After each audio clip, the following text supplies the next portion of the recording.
Top quality और consistent performance के लिए सिर्फ सिल्वर पंप नाम याद रखना। ಇನ್ನು ಇದೆಲ್ಲದರ ಜೊತೆಗೆ ಬಿಜೆಪಿ ಬಗ್ಗೆ ಮಾತಾಡಲೇಬೇಕು. ಬಿಜೆಪಿಗೆ ಈಗ ಈ ದರ ಏರಿಕೆ ಇದೆಯಲ್ಲ ಅದೊಂದು ಪ್ರಮುಖವಾಗಿರುವಂಥ ಅಸ್ತ್ರ. ಹೀಗಾಗಿ ಬಿಜೆಪಿ ಪ್ರತಿಭಟನೆ ಮಾಡ್ತಾ ಇದೆ. ಅಹೋರಾತ್ರಿ ಪ್ರತಿಭಟನೆ. ಫ್ರೀಡಂ ಪಾರ್ಕ್ನಲ್ಲಿ ಇವತ್ತು 2ನೇ ದಿನದ ಪ್ರತಿಭಟನೆ. ಇನ್ನು ರಾಜ್ಯದ ಜಿಲ್ಲೆಗಳಲ್ಲಿ ತಾಲೂಕುಗಳಲ್ಲಿ ಪ್ರತಿಭಟನೆ ಬಿಜೆಪಿ ನಾಯಕರದ್ದು. ಬೇರೆಯವರಿಗೆ ಬೇರೆ ಉಸ್ತುವಾರಿನ ಕೊಟ್ಟಿದ್ದಾರೆ. ಬಿಜೆಪಿ ರಾಜ್ಯಾಧ್ಯಕ್ಷ ವಿಜೇಂದ್ರ, ಅಶೋಕ್, ಸಿಟಿ ರವಿ ಇವರೆಲ್ಲರೂ ಕೂಡ ಇವತ್ತಿನ ಕಾರ್ಯಕ್ರಮದಲ್ಲಿ ಪಾಲ್ಗೊಳ್ತಾರೆ. ಬನ್ನಿ ವಿಜೇಂದ್ರ ಮಾತಾಡ್ತಾ ಇದ್ದಾರೆ, ಬನ್ನಿ ನೋಡೋಣ. ಜನರ ಮುಂದೆ ನಾವು ಬಿಚ್ಚಿಡ್ತೇವೆ. ಈ ಸರ್ಕಾರದ ನೈಜ ಮುಖವಾಡವನ್ನ ಕಳಿಸ್ತಕ್ಕಂಥ ಕೆಲಸ ಮುಂದಿನ ಒಂದು ತಿಂಗಳು ನಿರಂತರವಾಗಿ ನಾವು ಮಾಡ್ತೇವೆ. ಎಲ್ಲರೂ ಕೂಡ ಕೂತು ತೀರ್ಮಾನ ಮಾಡ್ತೇವೆ.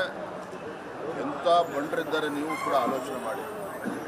ಅಂದರೆ ಅಹಂಕಾರದ ಮದ, ದುರಹಂಕಾರದಿಂದ ಯಾವ ರೀತಿ ನಡ್ಕೋಬೋದು ಅನ್ನೋದಕ್ಕೆ ಇದು ಮತ್ತೊಂದು ನಿಮಗೆ ಉದಾಹರಣೆ ಬೇಕಾಗಲ್ಲ. ಯಾಕೆಂತ ಹೇಳಿದ್ರೆ ಕಳೆದ ವಾರನೇ ನಾವು ತೀರ್ಮಾನ ಮಾಡಿದ್ವಿ ಅಹೋರಾತ್ರಿ ಧರಣಿ ಮಾಡಬೇಕು ಅಂತೇಳಿ. ಪತ್ರಿಕಾಗೋಷ್ಠಿಯಲ್ಲೂ ಕೂಡ ನಾವು ಹೇಳಿದ್ದೇವೆ.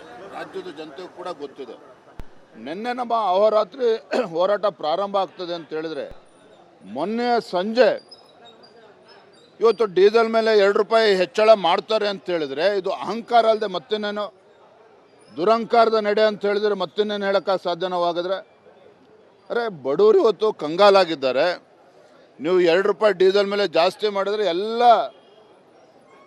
ಸಾಮಾನ್ಯ ಜನರು ಬಳಸ್ತಕ್ಕಂಥ ಪದಾರ್ಥಗಳ ಒಂದು ದರ ಆಕಾಶಕ್ಕೆ ಇರ್ತದೆ. ರೈತರಿಗೆ ತೊಂದರೆ ಆಗ್ತದೆ. ರೈತರು ಟ್ರ್ಯಾಕ್ಟರ್ಗೆ ಡೀಸೆಲ್ ಉಪಯೋಗಿಸ್ತಾರೆ, ಹೊಲ ಗದ್ದೆಗಳಲ್ಲಿ ಮೋಟ್ರಿಗೆ ಡೀಸೆಲ್ ಉಪಯೋಗಿಸ್ತಾರೆ. ನೀವೇನೋ ಭಾಳ ನನಗೆ ದುರಂತ ಅಂತ ಹೇಳಿದ್ರೆ ಸಿದ್ದರಾಮಯ್ಯನವ್ರ ಬಗ್ಗೆ. ಯಾಕೆಂತ ಹೇಳಿದ್ರೆ ಇವತ್ತು ನಮ್ಮ ಬಸವರಾಜಣ್ಣ ಎಲ್ಲ ನಮ್ಮ ಮತ್ತೆ ಮಾಡಿ ಎಲ್ಲರೂ ಕೂಡ ಇದ್ದಾರೆ. ಏನಾರ ಇರಲಿ ಸಿದ್ದರಾಮಯ್ಯನವರು ಬಡವ್ರ ಬಗ್ಗೆ ಕಾಳಜಿ ಇದೆ. ಸಮಾಜವಾದಿ ಹಿನ್ನೆಲೆಯಿಂದ ಬಂದಿರತಕ್ಕಂಥ ಒಬ್ಬ ಮುಖ್ಯಮಂತ್ರಿಗಳು. ಇನ್ನು JDS BJP ನಡುವೆ ಏನು ನಡೀತಾ ಇದೆ ಇದ್ರ ಬಗ್ಗೆ ನಿನ್ನೆನೂ ಕೂಡ ನಾವು ಮಾತಾಡಿದ್ವಿ. ಇವತ್ತು ಅದರ ಮುಂದುವರೆದ ಭಾಗ. ಅಸಮಾಧಾನ ಅನ್ನುವಂಥದ್ದು ಮೊದಲಿಂದನೂ ಇದ್ದೇ ಇದೆ. ಪರಿಗಣಿಸ್ತಿಲ್ಲ ಅಂತ ಕೋಆರ್ಡಿನೇಷನ್ ಸಮಸ್ಯೆ ಇಲ್ಲಿರೋದು. ಬರೀ ಸದನ ಚುನಾವಣೆ ಅಷ್ಟಕ್ಕೆ ಮಾತ್ರ ಸೀಮಿತನ ದೋಸ್ತಿ. ಅಹೋರಾತ್ರಿ ಧರಣಿ ಆಗಿರ್ಬೋದು, ಜಿಲ್ಲೆಗಳಲ್ಲಿ ತಾಲೂಕುಗಳಲ್ಲಿ ಪ್ರತಿಭಟನೆ ಹೋರಾಟ. ಅದಕ್ಕೆ ಇವರು JDS ಅನ್ನು ಕನ್ಸಿಡರ್ ಮಾಡಿಲ್ವಾ? ನಿನ್ನೆ ಸುರೇಶ್ ಗೌಡ್ರು ಏನಂದರು, ಶಾಸಕಾಂಗ ಪಕ್ಷದ ನಾಯಕರು ನಮ್ಮನ್ನು ಪರಿಗಣಿಸ್ತಾನೆ ಇಲ್ಲ, ಹಿಂಗೆ ಮಾಡೋ ಸರಿನಾ ಅನ್ನುವಂಥ ಪ್ರಶ್ನೆ ಕೇಳಿದ್ರು. ಹಿಂಗಾದರೆ ಪರಿಣಾಮ ಎದುರಿಸಬೇಕಾಗತ್ತೆ ಅನ್ನುವಂಥ ಎಚ್ಚರಿಕೆಯ ಸಂದೇಶವನ್ನು ಕೂಡ ರವಾನಿಸಿದರು.